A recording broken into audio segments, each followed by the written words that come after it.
Hey there, kings and queens. Welcome back. So last week we talked about unforgiveness towards ourselves. And this week we're talking about unforgiveness towards others. And as I said before, forgiveness in any capacity is not easy. So forgiving others is, of course, a difficult topic, and it can be a difficult experience to even try to start imagining yourself being the person who forgives so and so for whatever they did to you. So while it may be difficult, and I understand that we all may have different perspectives, but when we get down to it biblically, we are expected to forgive others. And God expects us to forgive others as He forgave us, right? But we can quote that, say that as many times as we want. It isn't easy when real and horrific things happen in our lives to us, when we're hurt and when we feel backstabbed, betrayed, let down. It can be so difficult. So I want to offer this perspective, just something to think about. What if your unforgiveness to someone else was actually harming you? What if your decision every day to not forgive someone else was actually causing you pain, causing you failure, holding you back? What if? Let me give an example. So in my life, there was someone who hurt me very badly, and an experience that was very devastating for me, spiritually and emotionally, and mentally. And I spent 3 years hating this person. When I say hate, I want you to put the in it, the hate.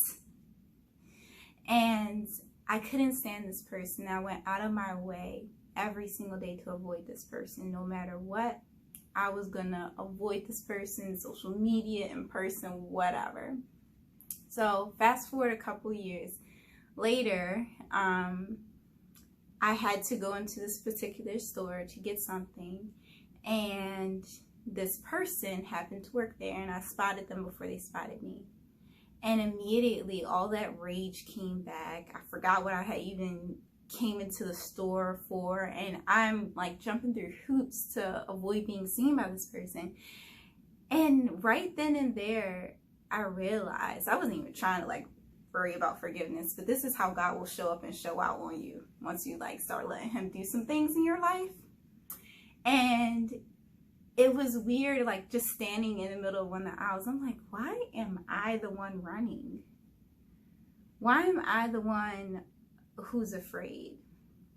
God gave me the authority to tread over serpents, scorpions, and over all the powers of the enemy, and nothing shall by any means harm me.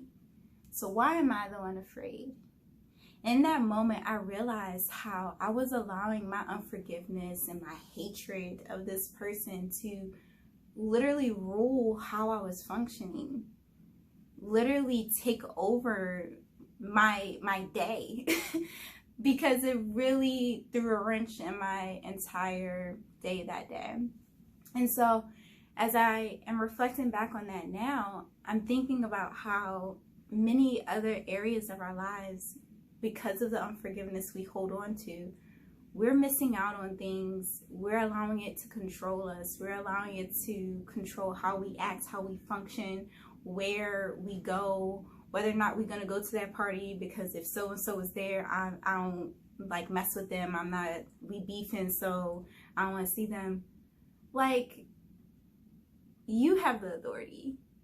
You have the right to live your life to the best of the capacity you seek. And if you're allowing your unforgiveness towards someone to rule that, then you're not really living at all. And if that's not enough, think about this. We all love to quote that God will make our enemies our footstool. That's the first thing we want to say when someone wrongs us. God gonna make my enemies my footstool, right? Yeah. What if God can't make them your footstool because your unforgiveness, your avoidance, your bitterness, your hatred is getting in the way? What if God needs you to forgive that person so that he can position them in a way to be your footstool? That same person that I hated and could not stand, and still a little twinge in my voice if you can hear it, just being transparent, that same person multiple years later, well, a few years later, God allowed me to see how he could be shaped into a footstool, not for my life, but for someone else. And that's what I meant last year about how I talked about how it's crazy how, not last year, but last week when I was talking about how it's crazy how we are all connected. So God was able to use this person that I was holding resentment towards to be a footstool for someone else, and I was that bridge. I was that vessel to make that happen. And if I had never forgiven that person and was still holding on to resentment, the person that I cared about, that I was able to help get that connection for, they probably would have suffered in a way that would have sucked for them just because I would be unwilling to lend them a resource or make a connection. And then secondly, God showed me that a lot of times we hold someone's offense against them as that being them. But that's not who God called them to be. What they did to you, what they said to you, how they betrayed you, whatever wrong they did, that is not the person that God called them to be. They are not living to their highest capacity or highest level of what God intended for them to be, interpersonally, socially, whether it be as a parent, a brother, a friend, whoever that they were supposed to be, they're not meeting that standard. What if God wants you to help them meet that standard? I know it's a hard pill to swallow. I know it's a touchy subject. But as I said, we can't fix things if we don't talk about them. And we can't heal from things if we're not willing to address them.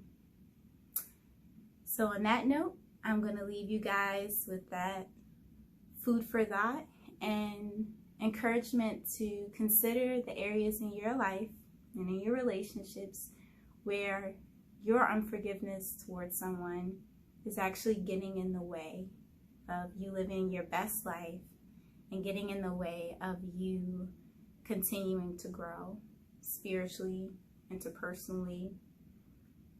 How is it harming you to not forgive? Think about that. And continue to love yourselves and have a great week, guys.